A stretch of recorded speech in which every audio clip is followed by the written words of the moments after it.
এখানে MP candidate. ওনার মতামত নিয়ে আপনারা কমিটি করবেন, ওনার মতামত নিয়ে আপনারা যাবেন এই জাজিরা উপজেলা বিএনপি, জাজিরা পৌরসভা বিএনপি, ওনার নির্দেশ মোতাবেক কাজ করবেন। আমি সভাপতি, উনি সেক্রেটারি, অতএব আমি উনি সাংগঠনিক সম্পাদক সাইদ আজম, সাংগঠনিক সম্পাদক মাহমুদ তালুকদার, সাংগঠনিক সম্পাদক আমি সরকার। আমরা মনে করি সবাই আমরা এক। এরপর শরীয়তপুরের সদরে রাজনীতি করতে গিয়ে কেউ কেউ হয়তো বেনিফিট নেওয়ার চেষ্টা করবে। সাংগঠনিক সম্পাদকই চূড়ান্ত সিদ্ধান্তকারী না, যেখানে আমি প্রেসিডেন্ট এবং আমার সেক্রেটারি একই স্থানে অবস্থিত, অতএব সেখানে ডিভিশন হওয়ার কোন সুযোগ নাই। আপনারা সরকার একে নাসিরুদ্দিন তালুকদার নির্বাচনী এলাকা সদর এবং জাজিরা সে যেই কমিটি করে দিয়েছে এটাই চূড়ান্ত কমিটি। নিয়ে রাজনীতি করতে হবে এখানে যদি কেউ বিএনপি করে। অতএব বিএনপি চেঞ্জ অফ কমান্ড মেনে রাজনীতি করতে হবে।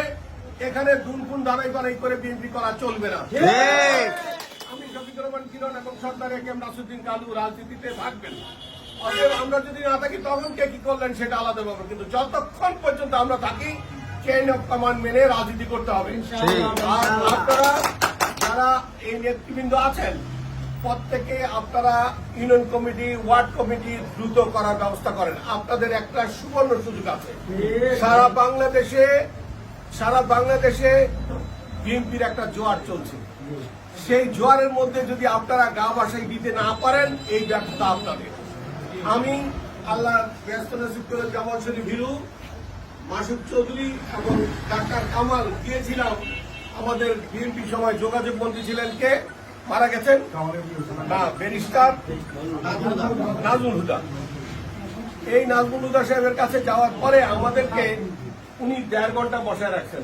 ভিরু ভাই বলতেছে লিডার আমাদেরকে বলে রাখো হিরো, মরা মানুষের সাথে আলাপ করে, জাতা মানুষের সাথে আলাপ করে, তার মানে যারা পাশ করে আসে তাদের সাথে কথা বলবো আগে, তোমরা ফেল করা পার্টি তোমাদের সাথে কথা বলে। 1.5 ঘন্টা পরে আমাদের সামনে রেখেই আমাদের সাথে কথা বলে নাই। অতএব আপনাদের মান সম্মান ইজ্জত টিকায় রাখার মালিক আল্লাহ। আপনাদের পাশ করতে হবে জাজিরা পালন থেকে। আমরা যত বক্তৃতা দেই, যত আলোচনা করি, বিএনপি এখান থেকে পাশ করাইতে হবে। আপনারা সেই জন্য কি কি প্রক্রিয়া করা দরকার, কালু সাহেবের কাছে যাবেন, তার সাথে ফোনে কথা বলবেন যে লিডার আসেন, আমাদের এই ইউনিয়নের সম্মেলন দিয়েছি, এই ইউনিয়নে একটা আলোচনা সভা দিয়েছি, আপনি আসেন, অথবা আপনার প্রতিনিধি পাঠান। আমরা এখানে মিটিং করে শক্তিশালী সংগঠন করব এবং আপনাকে এমপি বানানোর জন্য আমরা যা প্রক্রিয়া করা দরকার করব। কালু সাহেবের অনুমতি সাপেক্ষে ওনাকে আমি সহযোগিতা করব। ওনাকে সহযোগিতা আমি আপনাদের এই 12টা ইউনিয়নে, সদরে 11টা ইউনিয়নে যদি বলেন, আমার নড়িয়া সখীপুরকে রেখেও যদি আমি তো আমার এলাকায় প্রোগ্রাম করছি, বাড়তিও যদি কালু সরকার সাহেব সহকারে যদি আমাকেও আপনাদের ইউনিয়ন কমিটিতে ডাকেন, আমি আপনাদের দাওয়াত কবুল করব। আপনাদের কাছে একটা যুগ করে অনুরোধ করি, ইমানদের সহিত দলটা করতে হবে। বেইমানি হিসাবে রাজনীতি করবেন না। রাতে আওয়ামী লীগ, দিনে বিএনপি ওটা করবেন। আপনারা যদি বিএনপি করেন আলহামদুলিল্লাহ। আমি যদি মনে করি এই 10 জন আমার ইমানদার কর্মী, আমি এই 10 জন নিয়ে আমি যুদ্ধে অবতীর্ণ হব। আর যদি পিছন দিয়ে ছুরি মারার লোক থাকেন, দয়া করে করেন না। মুনাফিকের কাতারে দাঁড়িয়ে বিএনপিটা করেন না। বিএনপি করতে হলে সাতটা ইমানদারের মতো বিএনপি করতে হবে। আমার একজন কর্মী নিয়ে আমি মাঠে যুদ্ধে অবতীর্ণ হব। আপনারা বিএনপিকে শক্তিশালী করার জন্য, আমি জেলা বিএনপির প্রেসিডেন্ট, আমার কোথায় কোথায় যেতে হবে, কালু সরকারকে সহযোগিতা করার জন্য আমার কোথায় কোথায় যেতে হবে, আমি সেখানেই যাব।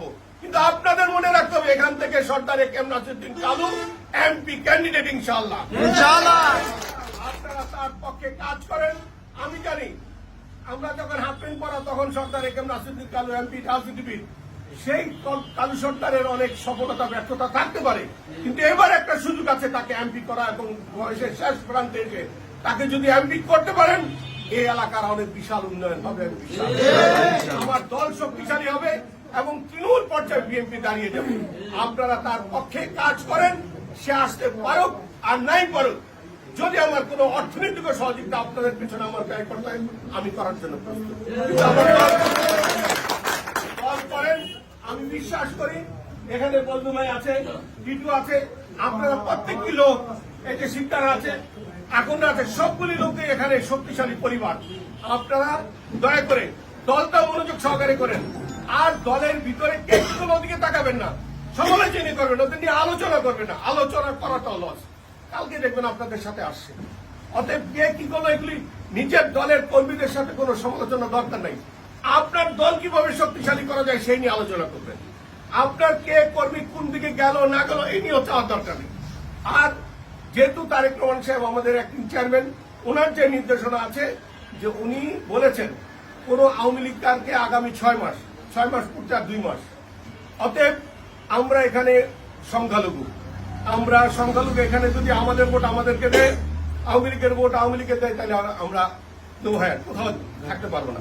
আওয়ামী লীগের সহযোগিতা ছাড়া আমরা এখান থেকে এমপি হইতে পারবো না। সেই কারণে আওয়ামী লীগকে লাগবে, কিন্তু অ্যাক্টিং চেয়ারম্যানের নির্দেশনা না হওয়া পর্যন্ত আনুষ্ঠানিকতা করা যাবে না। আপনি আলোচনা চালিয়ে যেতে পারেন। আমি জেলার প্রেসিডেন্ট হিসেবে আমি বলতে পারি সেইটা প্রকাশ্যে হবে না, সেটা কোনো মিটিং মিছিলে হবে না। আপনারা রাজনীতি করেন, রাজনীতি পরিবারের সন্তান, আপনারা জানেন তাদের সাথে কিভাবে আলোচনা করতে হবে। সেই আলোচনায় যদি আমার সামনে নিয়ে আসেন, আমি আলোচনা করার জন্য প্রস্তুত। কিন্তু তাদেরকে আশ্বাস আমরা দিব, ইনশাআল্লাহ অ্যাক্টিং চেয়ারম্যান নির্দেশ দেওয়ার সাথে সাথে আমরা তাদের আনুষ্ঠানিকতা করে নিব, কিন্তু আলোচনা চালিয়ে যান। আজকে দেখি তাদের সাথে আলোচনা চালিয়ে যান। শক্তিশালী সংগঠন এই যে আজিজার মাটিতে করতে হবে। এমন কোন মুনাফেককে নিয়ে আসবেন না যে চামড়া ভাসানোর জন্য আজকে আসলো, কালকে হুট করে আবার চলে গেল, সেটা যেন না হয়, সেটা যেন না হয়। আর আপনারা দলটা তৃণমূল পর্যায়ে প্রতিদিন যেন আপনাদের একটা না একটা প্রোগ্রাম, ওয়ার্ড কমিটির একটা ইউনিয়নে থাকবে, ওয়ার্ড কমিটি হচ্ছে, আরেকটা ইউনিয়নে থাকবে ইউনিয়ন কমিটি হচ্ছে, আরেকটা দেখা যাবে ছাত্র দলে হচ্ছে, আরেকটা যুব দলে হচ্ছে, আরেকটা স্বেচ্ছাসেবক হচ্ছে। 12টা ইউনিয়নে যেন প্রোগ্রাম থাকে প্রতি সপ্তাহে। আর আপনারা বিশেষ করে আমাদের কালু সরকার সাহেব একটু অসুস্থ, ওনাকে চাপ দিন না, ওনাকে আস্তে আস্তে ডেকে প্রোগ্রামে রাখেন। আমার বিশ্বাস আমাদের এখন পর্যন্ত সৈয়দপুর জেলায় যতজন রাজনীতিবিদ আছেন তার মধ্যে সবচেয়ে সিনিয়র বয়োজ্যেষ্ঠ হল সরকারের নাসিরুদ্দিন কালু। আমরা চাই শেষ দিন পর্যন্ত ওনাকে সম্মানের জন্যই আল্লাহ যেন ওনাকে খবরে নেয়, এবং এই সুযোগ একটাই, ওনাকে এমপি বানাবেন। উনি যদি এমপি হন এই এলাকার উন্নয়ন হবে, কারণ উনি বিচরণ করে যাচ্ছেন গত 50 বছর যাবত এই এলাকা। আপনারা তাকে সহযোগিতা করেন, আমি আপনাদের তার পাশে দাঁড়িয়ে আপনাদের সহযোগিতা করি। কিন্তু আমাদের নেতাকে জাজিরা বলবেন সন্তানে কেউ নাসিরুদ্দিন কালু, এখান থেকে কেউ পিছপা হবেন না। সবাইকে ধন্যবাদ। আশা করি আপনারা আমার মেসেজ বুঝতে পেরেছেন, আমি কি বোঝানোর চেষ্টা করেছি। আমি কালু সরকার সাহেবের সাথে আছি, কালু সরকার সাহেব আমার সাথে আছে। সবাইকে ধন্যবাদ। আসসালামু আলাইকুম।